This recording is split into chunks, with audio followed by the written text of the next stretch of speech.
Hello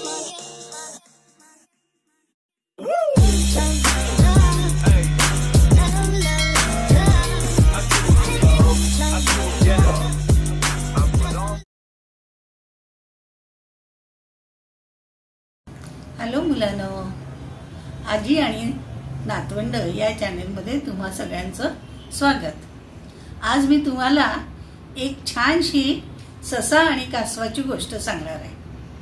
एक होता ससा आणि एक होतं कासव। दोघांची खूप मैत्री होती। तर या दोघांनी ठरवलं एकदा की आपण धावण्याची शर्यत लावूया। ससा कसा वेगाने धावणारा आणि कासव काय अगदी मंद मंद हळूहळू चालणारा। तरी पण त्या दोघांची शर्यत ठरली।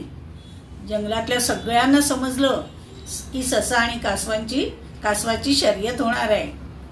मग दुसऱ्या दिवशी सगळे जण ही शर्यत बघायला गोळा झाले आणि 1 2 and 3 गो असं म्हटल्याबरोबर दोघांनी पळायला सुरुवात केली। ससा कसा वेगाने पळायला लागला आणि कासव बिचारा हळूहळू धावत होतं। बघता बघता ससा खूप पुढे गेला आणि त्याने बघितले मागे तर काही कासव काही त्याला दिसेना। तिथेच बाजूला बरेच ससे खेळत होते। मग तो त्यांच्याबरोबर जाऊन खेळायला लागला। खूप खेळला आणि मग त्याने ठरवलं की आता पुढे जायचं आणि तो जायला निघाल्यावरती त्याला प्रचंड भूक लागली। खूप खेळला होता ना, म्हणून त्याला भूक लागली। मग तो पुढे आणखीन गेल्यावरती त्याला बरं सुंदर हिरवगार गवत दिसलं। ते गवत तो लुबुलुबू करून खायला लागला। बरंच गवत पोट भरून खाल्लं त्याने गवत। आणि बाजूला 1-2 मळे पण होते गाजराचे, तिथले पण थोडेसे गाजर खाल्ले आणि परत पुन्हा मागे वळून बघितलं तर काही कासव दिसलं नाही। मग तो म्हणाला, बघा मी माझ्या मित्रांबरोबर खेळलो आणि मी गवत आणि 2-4 गाजरं पण खाल्ली, पोट भरून खाल्ली, तरी काही अजून कासव दिसत नाहीये। चला पळूया म्हणून तो पळत पळत पुढे गेला। पुढे गेल्यानंतर एक छानपैकी आंब्याचं झाड होतं। बाजूने नदी वाहत होती, सुंदर गार वारं वाहत होतं। त्याला वाटायला लागलं आता आपण जरा वेळ इथे झोपूया आणि म्हणून तो त्या झाडाच्या सावलीत थंडगार हवेमध्ये गाढ झोपी गेला। इकडे काय झालं, कासव हळू पुढे येत होतं। ते आलं त्या आंब्याच्या झाडाजवळ जिथे ससा झोपला होता।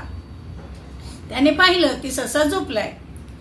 कासवाने मनात म्हटलं झोपू दे त्याला, मी जातो आपला पुढे हळूहळू। आणि हळूहळू करत कासव त्या नदीच्या इथे पोहोचलं। जिथपर्यंत त्यांची शर्यत ठरली होती ना, तिथे ते जाऊन पोहोचलं। थोड्या वेळाने ससा जागा झाला आणि आळोखे पिळोखे दिले अगदी त्याने आणि मागे पुन्हा एकदा वळून पाहिलं तर काही कासव दिसलं नाही। आनंदाने उड्या मारत तो नदीजवळ गेला। बघतो तर काय, कासव तिथे आधीच पोहोचलं होतं। तर मग त्याला वाईट वाटलं की आपण आपला वेळ घालवल्यामुळे आपण हरलो ही शर्यत। तर मुलांनो, तुमच्या लक्षात येते का की आपण किती गतीने जाणारे असू दे, वेगाने धावणारे असू दे, कुठली कामं वेगाने करणारे असू दे, पण आपलं तोच क्रम ठेवला पाहिजे। कुठेही वेळ घालवता कामा नये।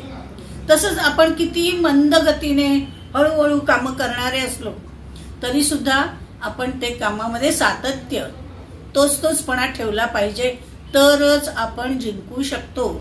ज्याप्रमाणे कासव जिंकलं की नाही तसंच। म्हणून तुम्ही सुद्धा हळूहळू अभ्यास करा, पण रोजच करा। भराभर अभ्यास करा, पण रोजच करा। म्हणजे मग काय होईल, तुम्हाला परीक्षेची भीती वाटणार नाही आणि तुम्हाला खूप चांगले चांगले गुण मिळतील आणि तुम्ही छानपैकी पास व्हाल, की ज्यामुळे तुम्हाला आनंद होईल, हो की नाही। याच गोष्टी तर आपण या गोष्टीतून शिकलो, बरोबर। तर आता पुढच्या वेळेला आपण पुढची नवीन गोष्ट घेऊन येऊया। मग काय, सबस्क्राईब करायला विसरायचं नाही, शेअर पण करा, काही कमेंट्स असतील तर त्या लिहा। ओके, ठीक आहे। मग चला भेटू आपण पुढच्या गोष्टीच्या वेळेला। Bye bye.